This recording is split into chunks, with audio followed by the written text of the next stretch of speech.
नमस्कार दोस्तों, मैं रीना आपके अपने channel Reena kitchen recipe and blogs में स्वागत करती हूँ।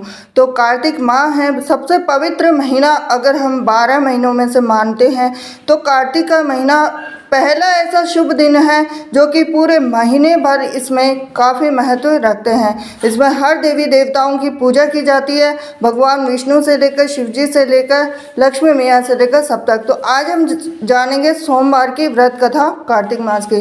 तो एक नगर में बहुत ही धनवान साहूकार रहता था। उसके घर में धन की कमी नहीं थी, परंतु वह बहुत दुखी था क्योंकि उसके कोई पुत्र नहीं था। वह इसी चिंता में दिन रात दुखी रहता था। पुत्र की कामना के लिए वह प्रत्येक सोमवार शिव जी का व्रत और पूजन किया करता था तथा सायंकाल मंदिर जाकर शिव जी के सामने दीपक जलाया करता था। उसके इस भक्ति भाव को देखकर एक समय माता पार्वती ने शिव जी से कहा कि हे नाथ, यह साहूकार आपका अनन्य भक्त है, सदैव आपका व्रत और पूजन बड़ी श्रद्धा से करता है, आपको इसकी मनोकामना पूर्ण करनी चाहिए। शिव जी ने कहा कि हे पार्वती, यह संसार कर्म क्षेत्र है। जैसे किसान खेत में जैसे बीज बोता है वैसे ही फसल काटता है, इसी तरह से मनुष्य संसार में जैसा कर्म करते हैं वैसा ही फल भोगते हैं। माता पार्वती ने अत्यंत आग्रह से कहा कि हे प्रभु, यह आपका अनन्य भक्त है और अगर इसको किसी प्रकार का दुख है तो उसे आपको अवश्य दूर करना चाहिए। आप तो सदैव अपने भक्तों पर दयालु होते हैं और उनके दुखों को दूर करते हैं। यदि आप ऐसा नहीं करेंगे तो मनुष्य आपका पूजन और व्रत क्यों करेंगे। तो माता पार्वती का ऐसा आग्रह देखकर शिव जी कहने लगे कि हे पार्वती, इसके कोई पुत्र नहीं है, इसकी इसी चिंता में यह अति दुखी रहता है। अब इसके भाग्य में पुत्र न होने पर मैं इसको पुत्र की प्राप्ति तो दे सकता हूँ, परंतु वह भी 12 वर्ष तक जीवित रहेगा। इसके पश्चात वह मृत्यु को प्राप्त हो जाएगा। इससे अधिक मैं इसके लिए कुछ भी नहीं कर सकता हूँ। माता पार्वती और भगवान शिव का यह वार्तालाप साहूकार सुन रहा था, तो इससे साहूकार को न तो प्रसन्नता हुई और न ही दुख हुआ। वह पूर्व के समय शिव जी का व्रत और पूजन करने लगा। अब कुछ समय के बाद में साहूकार की स्त्री गर्भवती हुई। घर में बहुत धूमधाम से खुशियां मनाई गई, लेकिन साहूकार के मन में तो था कि वो तो केवल 12 वर्ष तक जिंदा रहेगा, उसके बाद में उसकी कोई भी आयु नहीं थी। तो अब जब बालक 11 वर्ष का हो गया तो बालक की माता ने पिता से उसके विवाह करने के बाद कही।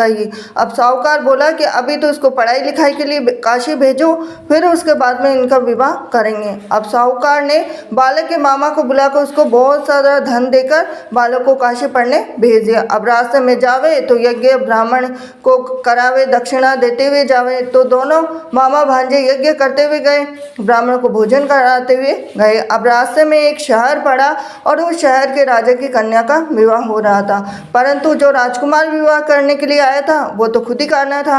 अब राजकुमार को देख राजकुमारी और उसके माता पिता विवाह में किसी भी प्रकार के अड़चन पैदा ना कर दे, इस वजह से उन्होंने उस सुंदर मनभावन लड़के को देखा तो उनके मन में विचार आया कि क्यों ना इस लड़के को वर के रूप में ढूंढ लिया जाए। तो ऐसे मन में विचार करके राजकुमार के पिता ने उस लड़के और उसके मामा से बात कर ली। अब दोनों राजी हो गए। दूल्हे का वेश बनाकर उनको कपड़े पहनाकर घोड़ी पर बिठा दिया। अब कन्या के द्वार पे पहुंचे तो सभी कार्य उनकी प्रसन्नता से पूर्ण हो गए। अब राजकुमार के पिता ने सोचा कि यदि विवाह का कार्य भी उसी लड़की से करा दिया जाए तो क्यों बुराई है, इसमें कोई बुराई नहीं है। तो ऐसा विचार कर लड़के और उसके मामा से कहा, यदि आप फेरों और कन्यादान के काम को भी करा दें तो आपकी कितनी कृपा होगी। अब सेठ का पुत्र जिस समय जाने लगा तो उसके राजकुमार की चुनरी के पल्ले पर लिख दिया कि तेरा विवाह मेरे साथ हुआ है, परंतु जिस राजकुमार के साथ तुझे भेजेंगे वो तो खुद ही करना है। अब मैं काशी जी पढ़ने जा रहा हूँ। अब सेठ की लड़के के जाने के पश्चात राजकुमारी ने जब अपनी चुनरी पर ऐसा लिखा हुआ पाया तो अंधे राजकुमार के साथ जाने से मना कर दिया। अब उसने अपने माता पिता को सारी बात बता दी और कहा कि यह मेरा पति नहीं है, मेरा विवाह इसके साथ नहीं हुआ, मेरा विवाह तो जिसके साथ हुआ जो काशी जी पढ़ने गया है। अब राजकुमारी के माता पिता ने अपनी कन्या को विदा नहीं किया और बारात वापस चली गई। अब उधर सेठ का लड़का मामा काशी पहुँचे। अब वहाँ जाकर उन्होंने यज्ञ कराया, लड़के ने पढ़ना शुरू किया। अब जैसे ही उसकी उम्र 12 वर्ष थी तो लड़के की अचानक तबीयत खराब हो गई। अब उसने अपनी मामा को बोला कि मेरी तबीयत बिल्कुल भी ठीक नहीं है। तो मामा ने कहा कि अंदर जाकर सो जा। थोड़ी देर में ही उनके प्राण निकल गए। जब उसके मामा ने कहा कि उसका भांजा मृत पड़ा तो रोना पीटना मचा दूंगा तो यज्ञ का काम अधूरा रह जाएगा। अब यज्ञ का कार्य जैसे ही समाप्त हुआ तो सबने रोना पीटना शुरू कर दिया। अब उधर से माता पार्वती और शिवजी जा रहे थे। जब उन्होंने ज़ोर ज़ोर से रोने की आवाज़ सुनी तो पार्वती जी कहने लगे कि हे नाथ, कोई दुखिया रो रहा है, इसके कष्ट को दूर कीजिए। जब शिव पार्वती वहाँ पहुँचे तो उन्होंने पाया कि वहाँ एक लड़का था, उसको आपने वरदान से उत्पन्न हुआ है। तो शिवजी ने कहा कि हे पार्वती, इसकी आयु इतनी ही थी, वह भोग चुका है। तो पार्वती जी ने कहा कि हे नाथ, इस बालक को और आयु दे दो, नहीं तो इसका माता पिता तड़प तड़प कर ही मर जाएंगे। माता पार्वती के बार बार आग्रह करने पर शिवजी ने उसको जीवन का वरदान दिया। शिवजी की कृपा से उसका लड़का जीवित हो गया। अब इसके बाद में माता पार्वती कैलाश पर्वत चले गए। शिक्षा पूर्ण होने पर जब लड़का और उसके मामा यज्ञ करते हुए ब्राह्मणों को भोजन कराते हुए दक्षिणा देते हुए घर की ओर चले तो रास्ते में उसी शहर में आए और जहाँ उस लड़के का वहाँ की राजकुमारी से विवाह हो रहा था, वहाँ जाकर उन्होंने यज्ञ प्रारंभ किया। लड़के के ससुर जी आए, राजा ने उनको पहचान लिया, महल में ले जाकर उनकी आव भगत की, जैसे दास दासियाँ सहित आदर पूर्वक अपनी राजकुमारी और जवाई को विदा दिया। वहां से विदा होकर सेठ का लड़का अपने मामा और पत्नी सहित उसी तरह यज्ञ कराते हुए ब्राह्मणों को भोज कराते हुए दक्षिणा देते हुए अपने घर के लिए चले गए।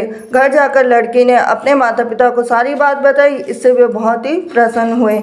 शिव पार्वती, जैसे आपने सेठ और उसके परिवार को दिया वैसे सभी को देना। सोमवार व्रत कथा कहने सुनने हुकारा देने वालों को सबको देना। ये थी आज की सोमवार की व्रत कथा।